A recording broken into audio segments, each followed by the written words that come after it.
Want to find out what's going on in your community? El Observador is San Jose's bilingual weekly newspaper.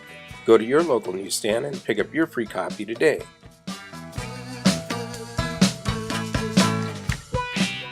Looking for the skills and training you need to get a new career? Call CTC, the Center for Training and Careers, and start working towards that new career today. Call CTC in San Jose.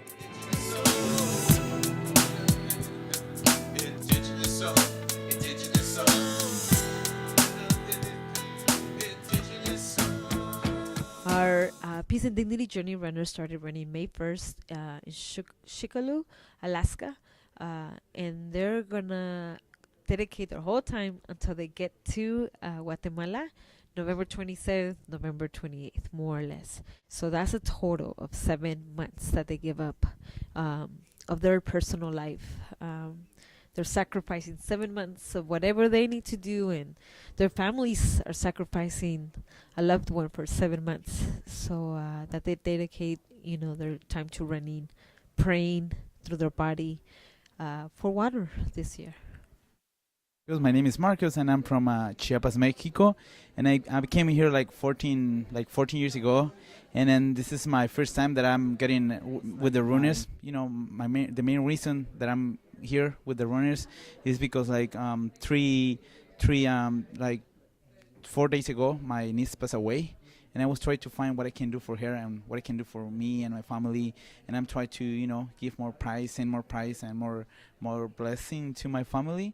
Running from Sonoma to LA, so this is it.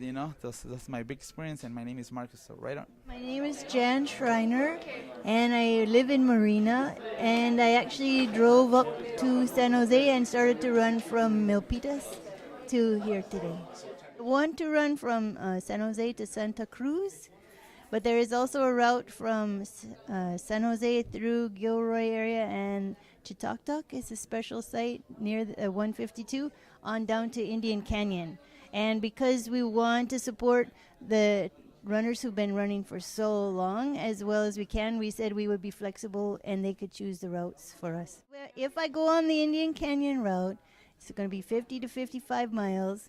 There'll be several runners running the relay, and we expect to depart around 10 a.m. after the ceremonies. Well, we'll be in the ceremony, but after the main talking circle, then we run. It'll probably take us to about 5 or 6 in the evening. If I have to run to Santa Cruz, it's about 35 to 40 miles. We'll run it in a relay style. There's some. We won't run Highway 17. It'll be a very circuitous route, a little bit dangerous, so we want to be very careful, and we should get into Santa Cruz, we think, around 5 or 6. I want to just say I am so impressed by the youthfulness of our leadership of this run right now. Connor was making some very difficult decisions today, and I learned tonight he's only 19 years old. I'm just so pleased.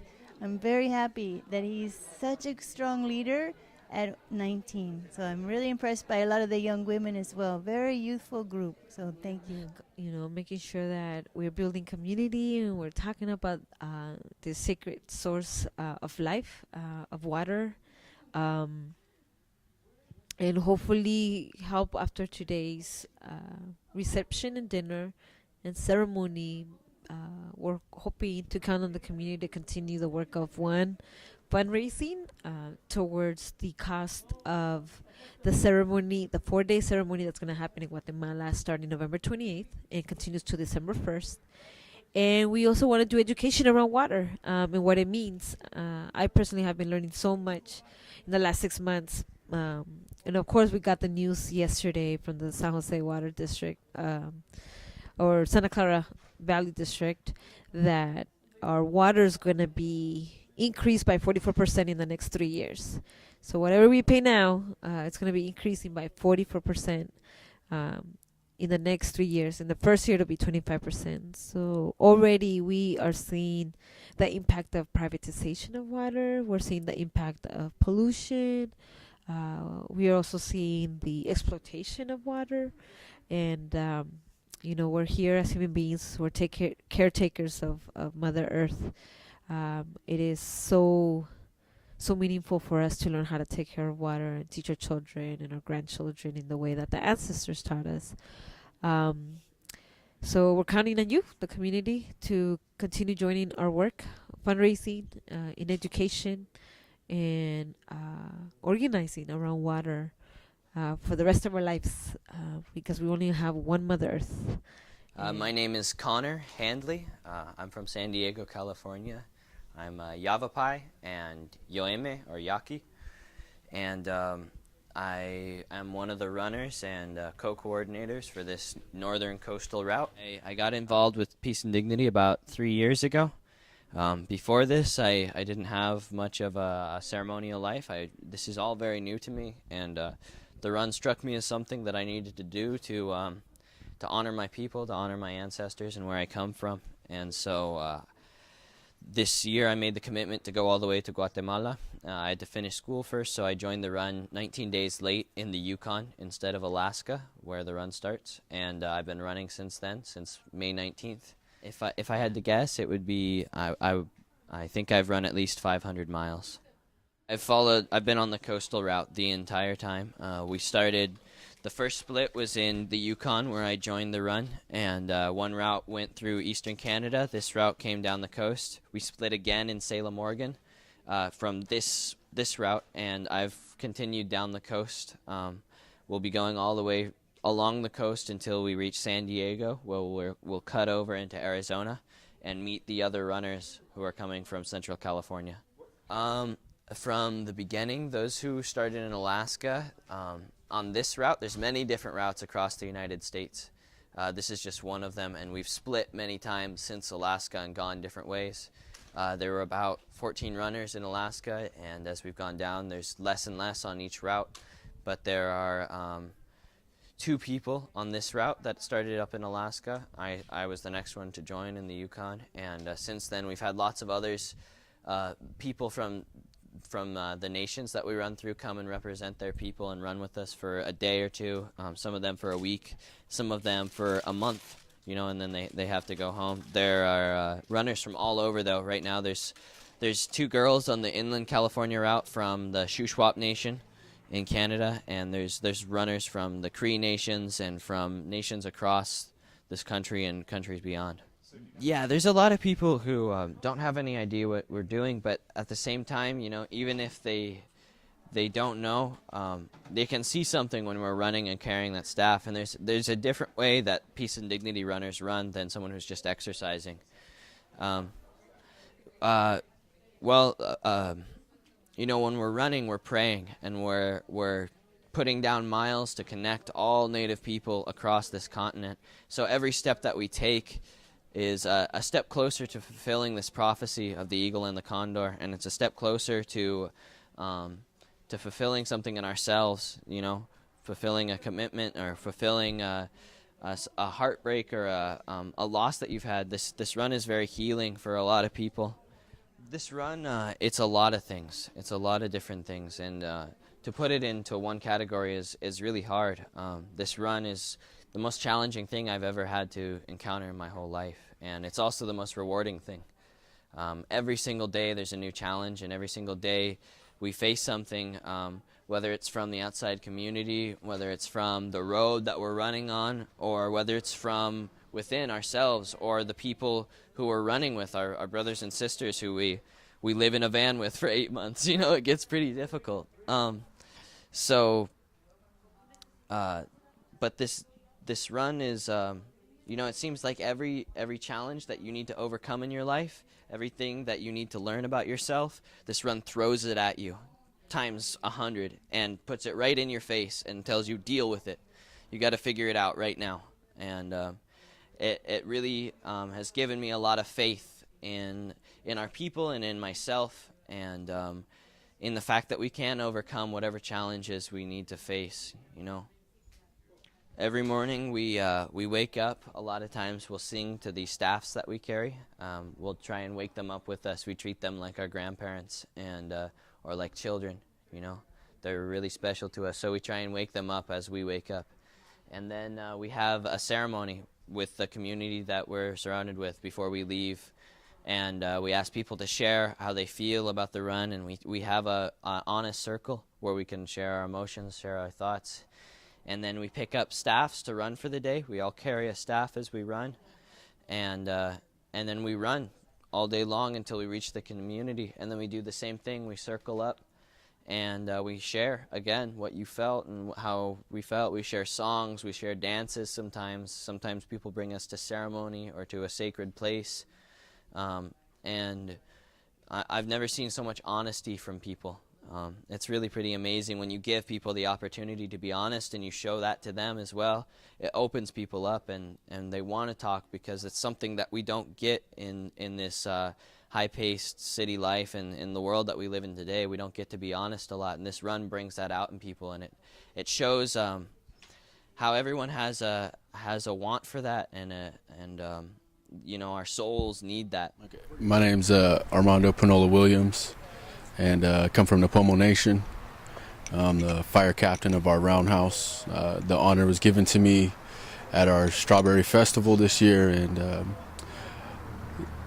in our Strawberry Festival I talked about the runners running in front of our center pool, and what great sacrifice they give to their communities and to their families. You know, I've been running since up north with him. I met him in the nation above ours to you know, let him know that the Pomo Nation was thinking about the grandmothers and the grandfathers of each nation that is entrusted these coordinators and the Peace and Dignity Journey. You know, not every nation gives up one of their sacred staves, and I just want to say it's an honor to be a part of this and to keep doing a good work. I got the great honor to run these beautiful staves in 2008, and we came through San Jose. It's like we're doing today. We're just running right out. So it's always a small blessing to be doing this work. Today we run into Santa Cruz and Indian Canyon, and I'm taking the Indian Canyon route. You know, 2008 was a beautiful thing. It was a sacred site, so we were jumping to and from. I mean, here in San Jose, we ran to a lot of the shell mounds for the sacred Ohlone tribes that were here, and so there was a lot of shell mounds, and the old ones talked about those shell mounds, how when the Europeans and the Spaniards came here, they thought that the Indians were so unevolved that they would just throw their garbage out. They didn't realize that the biggest shell mound was for the most noble family of the area, whether it be in the bay or in the valley, in the delta. So they had it all backwards. The shell mounds were really deeply rooted and highly guarded by their warriors. This was told to me by the elders that met us at a lot of the shell mounds. You know, when we leave this area, we're going to be praying for the water of San Jose and this creek right here. They call it the Creek Guadalupe. And all the little children and the families that are sitting in there that have less than us. You know, we sacrifice as runners the time and energy away. I have 2 children, and you know, I think of them every time I run. I pray for them in a good way, you know. And so my intention for this run is to make sure that these beautiful staves and the core runners, you get safe passage through California. I'm the only Native American from California that's running on this route, and it was like that last time as well. You know, we had a lot of help throughout the nations, but my prayers were strong and my family was honored. Even in our sacred ceremonies, when I was running, they would say my name and say that boy is from the Pomo Nation and he's doing it for our people. And that's what I'm doing right now. One last thing is I lost my brother last year, and every day I let go of that pain more and more. It's because of these staves right here that I'm able to do it in a good way. And I love you, Zim. I guess being involved with the longest walk in '78, and then went to Mexico in '81, walked over there from San Jose, you know, and then 2008 for the walk to Washington D.C. So these walks have been very sacred to me, and especially because in connecting to these sacred items that become the medicine. You know, when you're going on these walks, you pray with these staffs. You pray with these medicines. It's my son Aiche that runs our group now. I need some feathers, eagle feathers, that I want to present. So today, right now, I'm in a circle, and I was hearing everybody talk and expressing their feelings and the whole thing. I thought, oh my God, they already earned their feathers. Yes, they already earned them. I wish I had a feather for each one of them, But they were carrying the staffs with certain feathers that were presented by maybe their medicine men or their people. So it is the gift, the sacred. It is a gesture, the gift that becomes sacred, because anybody could have these eagle feathers, but it's how you use them, what you do with them. That's what's sacred. That's what means something. Yes, so that's the reason why I wanted to honor them, honor these runners that have taken that sacrifice to make this commitment, And yes, water is sacred. Water is sacred. But we have to understand that the things that we have, no matter if it's staffs or pipes or whatever instruments that we have to pray with, that helps us to deal with the struggle. Because fighting for the rights of the water is not an easy task. It's hard. It's hard. So, and I commend these runners for the sacrifices they're making, and hope that when they get to Guatemala, there'll be stories that they will share about the sacrifice they made, and they've earned these feathers. So you want to find out more, and if you want to run in another leg of the route, in another part of the United States, or in Mexico, or in Guatemala, please consider going to the website peaceanddignity.org. And if you would like to donate online, or if you'd like to find a way to contribute, you can go to our website online, peaceanddignity.org. And if you would like to join the local efforts and get involved with us, you can go to peaceanddignitysj@gmail.com or 408-250-9245. So we thank Native Voice TV for being able to document and be a witness to this beautiful journey, and helping host these long distance runners coming all the way from Alaska towards fulfilling the prophecy of the eagle and the condor, uniting our nations all together for this sacred run of water. Thank you.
Come